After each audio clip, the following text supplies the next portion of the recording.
여러분 그 스마트 TV 로그에 어떤 데이터가 쌓이는 줄 아세요? 제 감정에 따라서 전조등의 표정이 바뀝니다. 제 기분에 따라서, 그날의 날씨에 따라서 BMW의 밖의 컬러가, 사람들은 이제 물건을 구매하기보다는 Why not? Why not?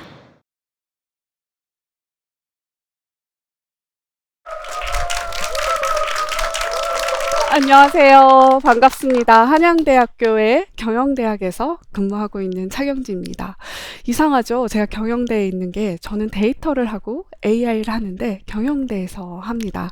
데이터로 저는 경험을 디자인하라라는 책을 썼는데 어떻게 데이터가 고객 경험을 만들어낼 수 있을까요? 여러분 잘 아는 얼굴이죠? 빌 게이츠입니다. 빌 게이츠가 뱅킹은 필요한데 뱅크는 필요 없다라는 이야기를 했습니다. 약 30년 전쯤에 미리 이런 이야기를 한 건데요. 실제 전통적인 이제 은행들이 오프라인의 브랜치를 점점 최소화, 축소화 시키고 있고요. 어떻게 하면 디지털 세계에서 우리 고객이 더 가까워진 은행, 언제 어디서든 액세서블한 은행으로 느끼게 할지, 그 경험을 고민하고 있습니다. 그런데 여러분, 비단 은행만 디지털 세계로 사라지고 있을까요? 여러분 생각에 가전은 필수품이니까 사라지지 않을 거라고 생각하시나요? 저는 그렇게 생각하지 않습니다. 저는 매일 아침 마켓컬리에서 신선한 야채와 과일을 배송받아 먹습니다. 과거에는 이마트, 롯데 이런 데 가가지고 일주일치 먹을 거를 다 사다가 많이 쟁여놓을 수 있는, 용량이 크고 신선함을 보관해 줄 수 있는 그 냉장고의 기능적 가치가 매우 중요했었습니다. 그런데 어느 날 이런 생각이 들더라고요. 이 비싼 수도권 땅에 저 큰 냉장고와, 저 큰 김치 냉장고와, 저 큰 와인 냉장고가 너무 많은 면적을 차지하는 거 아니야? 여러분, 베란다에 있는 세탁기와 건조기는 어떤가요? 저는 런드리고 서비스라는 걸 사용을 합니다. 자, 이 서비스는요, 밤 11시에 런드리네 세탁 놔두면 다음날 깨끗하게 향기까지 입혀서 예쁘게 개서 보냅니다. 물론 건조기가 매우 좋아져서 저를 편리하게 만들기도 했지만, 얘 또한 면적을 차지하는 이제 불필요한 그러한 오브젝트로 보이기 시작했습니다. 인류 역사상 물질적으로 가장 풍요로운 시대죠. 그리고 디지털로 모든 것이 연결이 되고, 그리고 사람들이 선택할 수 있는 상품과 서비스가 넘쳐나는 그러한 세상에 우리는 살고 있습니다. 자, 그래서 해당 기능이 필요해서 사는 소비는요, 사람들이 돈을 많이 안 써요. 더더욱이 사람들은 대신에 의미가 있고 경험을 위해 하는 소비에 돈을 씁니다. 그러한 소비가 점점 늘어나고 있는데요. 즉, 사람들은 이제 물건을 구매하기보다는 제품 안에 숨어있는 의미와 경험을 소비하기 시작했습니다. 아주 쉬운 예를 드려볼까요? 여러분, 양초 아시죠?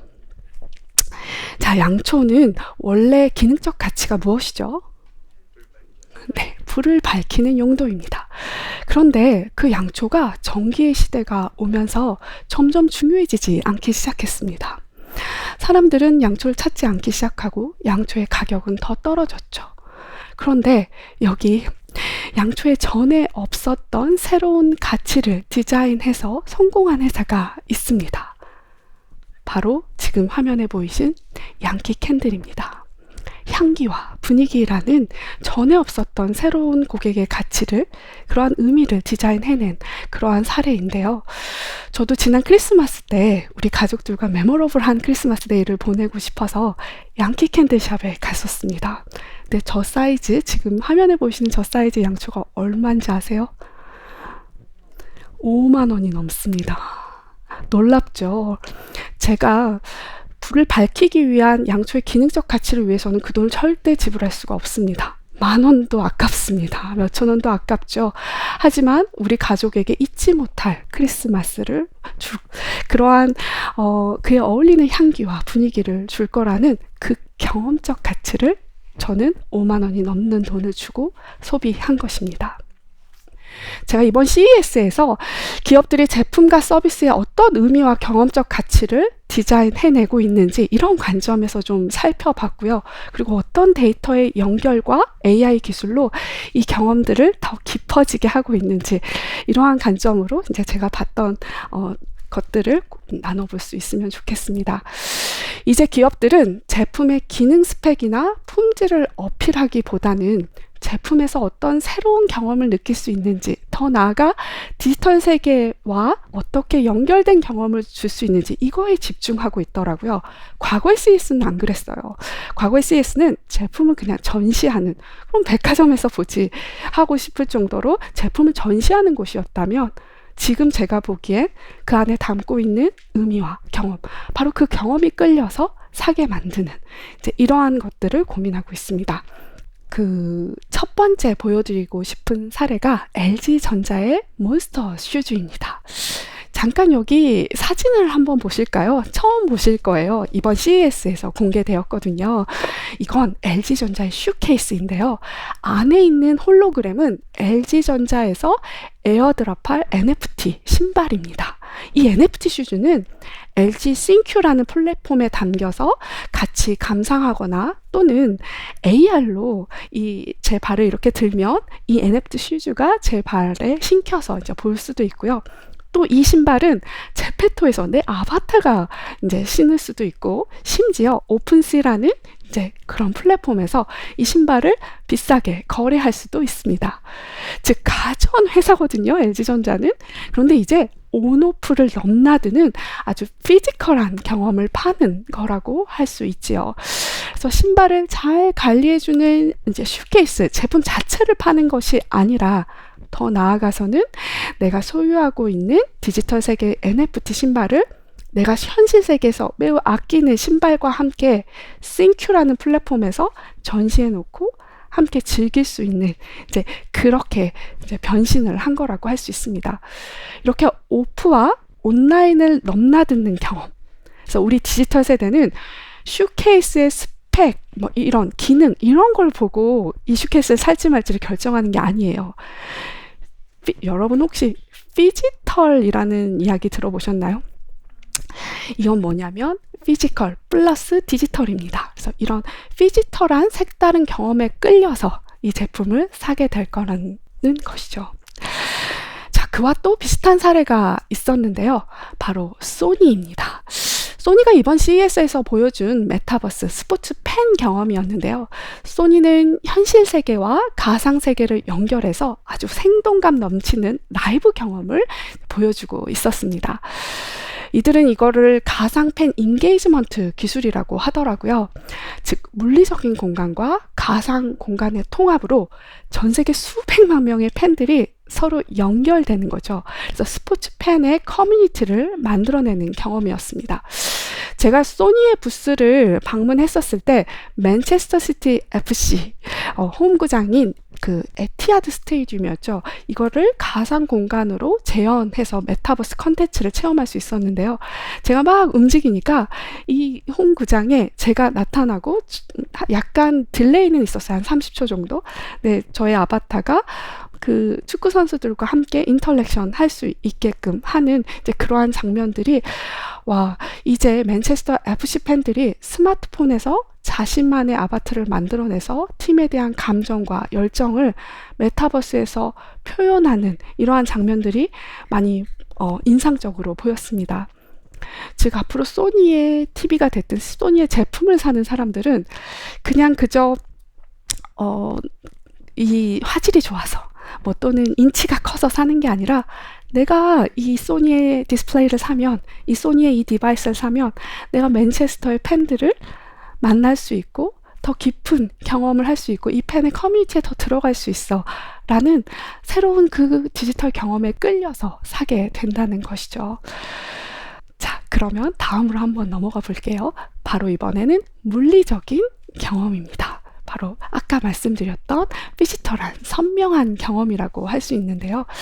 바로 올해 CES에서 강조되고 있는 건데 고객의 가전, 사용성 데이터, 행동 데이터를 분석해서 우리 고객의 맥락적 기반의 개인화된 경험, 또는 맞춤화된 경험을 이제 줄 수 있는 게 또 하나의 경험적 맥락의 트렌드였습니다.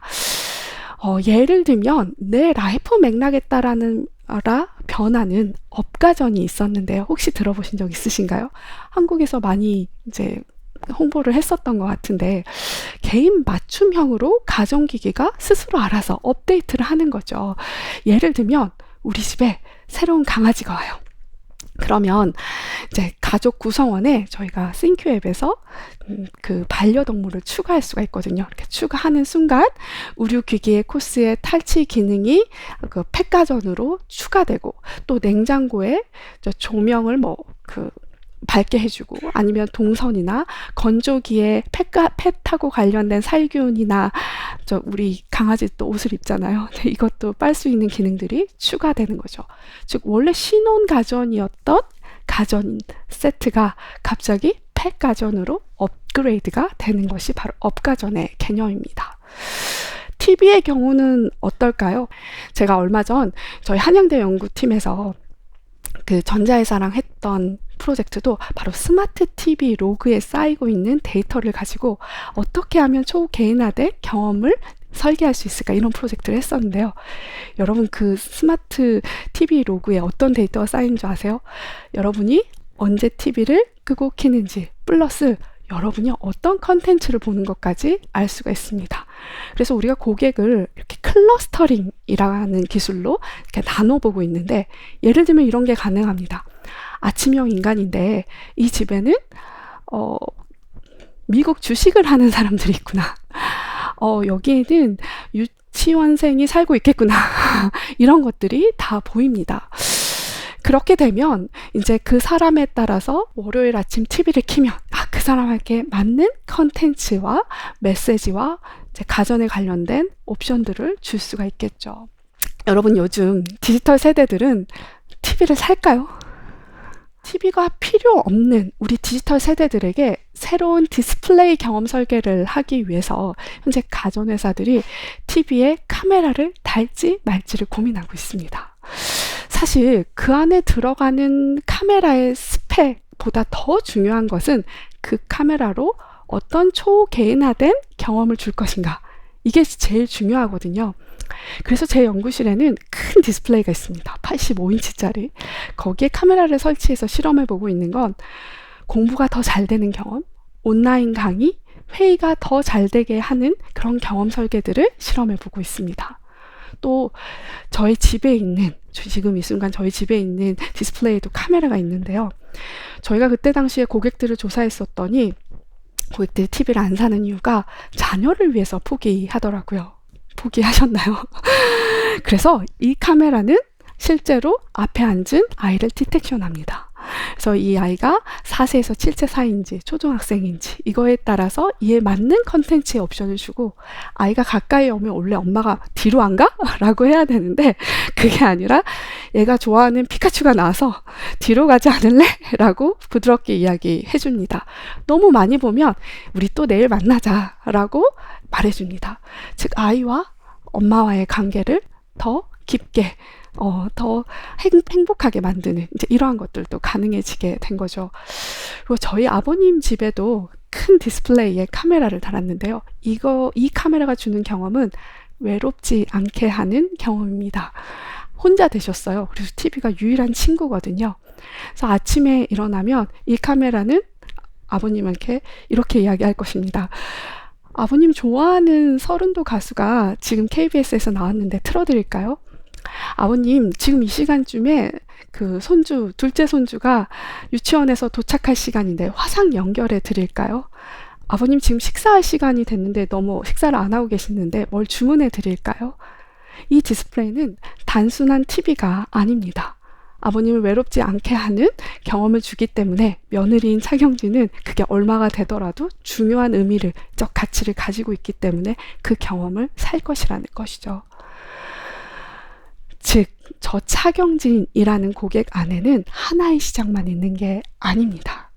우리 고객에게는 시간과 장소와 역할에 따라 서로 다른 페르소나가 존재하면서 맥락에 따라 다른 경험을 데이터와 AI로 줘야 되는 그러한 시대가 온 것이죠. 이렇게 라이프 맥락을 센싱해서 초개인화된 경험을 주기 위한 전자회사들의 노력은 이번 CES에서도 볼 수 있었고요. 앞으로도 더 기대가 되는 부분입니다. 다음으로 넘어갈까요? 다음은 제조사를 넘어 모든 가전, 센서, 심지어 다른 생태계까지 초연결하는 더 크고 연결된 경험에 대한 이야기를 한번 해보려고 합니다. 이번 CES에서 특히나 커넥터빌리티, 즉 연결성을 매우 크게 강조를 했었는데요. 기기 간의 연결, 사람과 사람의 연결, 사람과 환경의 연결, 공간과 공간 간의 연결, 이 커넥터빌리티가 굉장히 중요한 주제 중에 하나였습니다. 먼저 첫 번째, 기기 간의 연결입니다. 기기 간에 끊김없이 연결된 경험, 삼성에서도 주장했었고 LG에서도 주장했었는데요. 제가 되게 인상 깊었던 장면은 딱 삼성 부스에 갔는데 그 삼성 스마트띵스에서 LG전자의 가전이 연결되는 걸 보여주고, LG전자에 갔는데 LG전자에서는 삼성의 기기가 연결되는 그런 경험을 보여주더라고요. 즉 우리 제조사밖에 안 됐었는데 제조사 간에 넘나드는 그거를 HCA 표준이라는 것을 만들어서 이제 제조사들이 가전은 우리가 10년에 한 번밖에 안 바꾸기 때문에 스마트홈을 구현하기란 굉장히 어려워요. 과거의 가전들이 연결될 수가 없기 때문에. 근데 삼성을 샀든 LG를 샀든 샤오미를 샀든 앞으로 어떤 가전 샀든 100개가 넘는 제조 회사를 다 연결해서 진짜 스마트 라이프를 구현해 보겠다가 기존의 커넥터빌리티와 한 걸음 더 그 표준 때문에 메터라는 또한 표준 때문에 앞으로 더 빨리 올 세상이라는 걸 또한 보게 되었습니다. 이건 뭐냐면 여러분 그 세탁하고 건조하는데 시간이 굉장히 오래 걸리잖아요. 특히 건조기가 1시간 반 막 이렇게 걸리는 이유가 뭔지 아세요? 예열하는 시간 때문이에요. 그래서 만약에 이 세탁기와 건조기를 서로 연결하면 어떤 일이 벌어지냐면 세탁기가 끝나기 30분 전에 건조기에 신호를 보냅니다. 미리 예열할 수 있도록. 예열하는데 30-40분이 걸리거든요. 그러면 우리의 시간을 더 단축해 줄 수 있겠죠. 또한 저는 건조기를 하면 문이 이렇게 안 열어놔서 쭈글쭈글해지는 경우가 많이 있어요. 해놓고 나가버리거든요. 집에 사람이 없으면 알아서 이렇게 탁 열리는, 그래서 쭈글쭈글해지는 것들을 방지해 줄 수 있는 이런 것들도 이제 중요해질 것 같고요. 저도 인상적이었던 혁신상을 받았던 사례가 뭐였냐면 변기에 있는 센서였어요. 그래서 아마도 이 변기에서는 나의 영양 성분을 푸드 스타일러로 보내서 내가 오늘 철분이 부족하면 철분을 채울 수 있는 그러한 요리를 추천해 줄 수 있을 것 같습니다. 정수기는 어떤가요? 저는 사실 오늘 목이 좀 안 좋아서 따뜻한 물을 먹어야 되거든요. 그리고 저는 아침에 일어나서 마시는 물의 온도와 그 다음에 운동하고 났었을 때 막 더웠을 때 먹어야 되는 차가운 물의 양과 온도가 저녁에 잘 때 먹어야 되는 것과 다 다릅니다. 즉 착용진은 항상 똑같은 온도의 정수기의 물을 먹지 않죠. 그러면 내가 지금 이제 일어났는지, 운동하고 와서 막 맥박수가 뛰고 내 지금 현재의 온도가 어떻게 되는지, 이런 것들은 다 데이터의 연결로 가능해집니다. 스마트워치와 정수기가 연결이 될 거라는 거죠. 플러스 슬립테크도 사실 그 데이터가 굉장히 중요합니다. 그래서 잠을 충분히 잤는지, 지금 일어났는지, 자꾸 자다를 반복하는지, 이러한 것들이 푸드 스타일러와 정수기와 다양한 집안에 있는 에어컨과 공기청정기와 가습기와 이 온도, 습도, 불이 전부 다 연결되는 이런 커넥터빌리티가 굉장히 중요해질 것 같습니다. 다음은 공간 간의 연결인데요. 아까 제가 말씀드렸던 것처럼 욕실과 아까 부엌이 연결이 됐었죠. 특히 욕실에서 제가 느꼈던 건 뭐냐면 이 변기 옆에 또 뭐가 있었냐면 큰 거울이 있었어요. 여기에는 나의 영양 상태부터 시작해서 나의 스케줄, 즉 대시보드처럼 스마트홈과 이제 나에 대한 많은 정보들을 볼 수 있었는데요. 저는 어떤 생각이 들었냐면 욕실에 의미 변화가 일어나고 있구나. 과거에는 그냥 나의 생리적인 욕구를 해결하는 공간, 씻는 공간이었다면 지금은 그게 아니라 여기서 휴식하는 공간, 내가 내 건강을 챙기는 공간, 머물고 싶은 공간으로 점점 변화해져 가겠구나를 또한 느끼게 되었습니다. 또 하나의 공간 간의 연결로 볼 수 있었던 건 구글의 부스였습니다. 구글은 뭘 강조했냐면 모든 공간을 연결하겠다. 그래서 사람이 지나감에 따라서, 예를 들면 내가 거실에서 좋은 음악을 듣고 있었어요. 근데 제가 화장실에 가잖아요, 세수하러. 그럼 화장실에 있는 스피커가 자동으로 연결이 돼서 그 음악을 계속해서 이어서 보내줍니다. 거실에 있는 건 줄이고요. 그리고 내가 침실로 가면 불이 켜지고 창문을 닫고 공기청정기가 되면서 또한 스피커가 저를 따라다니는 거죠. 이제 그러한 스피커가 따라다니는 모습을 연출했었는데요. 공간 간의 연결, IoT의 연결, 데이터의 연결이 이런 식으로 가능해지겠구나를 또 한번 가까이서 보게 되었습니다. 저 장면은 뭐냐면 기기 간의 연결을 넘어서 이번에는 스마트 TV에서 송출되는 화면과 조명이 바뀌는 겁니다. 제가 무서운 영화를 보고 있으면 조명이 왠지 다크해지면서 조명의 색깔이 좀 바뀌는 거죠. 즉 디스플레이와 조명이 함께 연동되는 장면을 또한 봤던 게 인상적으로 제 기억에 남았었고요. 또 하나는 이제 초연결이라고 해서 BMW가 생각이 나는데요.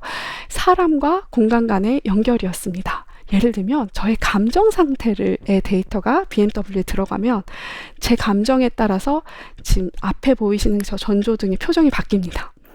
그래서 우는 얼굴, 웃는 얼굴, 힘내라는 얼굴 이런 식으로 바뀌고요. 그것도 재밌었는데 또 컬러가 바뀝니다. 그래서 제 기분에 따라서 또는 그날의 날씨에 따라서 저의 일정의 데이터에 따라서 이렇게 BMW의 밖에 컬러가, 제가 이번에 하얀색 차를 샀는데 좀 후회되더라고요. 그래서 이럴 필요가 이제 없어진 거죠. 또한 이 BMW 자동차는 오프라인의 공간과 온라인의 공간을 연결하는 경험을 줬는데요. 메타버스 환경하고도 연결이 돼서 내 이 차에 타면 비록 하와이는 아니지만 하와이를 가는 듯한 이제 기분을 주는 거였고요. 뿐만 아니라 아마존의 알렉사를 통해서, 다음 삼성의 그 스마트홈 OS를 통해서 뭘 할 수 있었냐면 자동차와 즉 스마트카와 스마트홈이 연결되는 경험들을 보여줬습니다. 그래서 제가 퇴근하다가 알렉사 오븐 좀 켜놔줄래? 아니면 공기청정기 미리 틀어놔줄래? 라고 하면 되는 거고요. 실제 아마존에 갔었을 때는 정원의 불을 켜줄래? 이제 손님도 도착할 시간인데 이런 이제 시나리오를 보여주곤 했었습니다. 자, 이제 결론입니다. 이제 가전회사들이 단순 하드웨어 회사가 아닙니다. 이들이 경험을 파는 회사로 변신했습니다. 더 눈에 보이는 현상은 데이터와 AI 기술을 써서 우리 고객에게 right 타이밍에 right 메시지로 해당 개인에 맞는 경험을 주기 위한 투자를 시작했다는 거죠. 사실 어렵습니다. 이렇게 하드웨어를 만드는 회사가 갑자기 디지털 경험을 만드는 회사로 변신하기란 많이 어렵죠. 그래서 인력도 많이 부족한 상태고, 하지만 엄청난 투자를 하고 있다고 보시면 됩니다. 디지털 세계의 온디맨드 서비스로 더 이상 가전이 필요하지 않는 디지털 세대에게 새로운 의미 디자인, 경험 디자인에 대한 도전 또한 기대가 되는 부분이기도 합니다. 사실 이번 CES에서 괜찮은 기술인데 새로운데 하면 한국 기업이었습니다. CES 2023의 혁신상을 우리나라 대기업과 스타트업들이 다 휩쓸었다고 볼 수 있는데요. 자, 이런 현상을 보면서 우리나라가 진짜 IT 강국이긴 맞구나 몸소 느꼈고요. 이러한 우리의 데이터 강국으로서의 저력, 소프트웨어 강국으로서의 저력이 이제는 우리 기업들이 단순한 하드웨어 제조 회사가 아니라 소프트웨어 회사로, 경험을 파는 회사로 한 번 더 전 세계를 놀라게 만들 올해 2023년이 되기를 기대하며 오늘 강의는 여기까지 마치도록 하겠습니다. 들어주셔서 감사합니다. 네.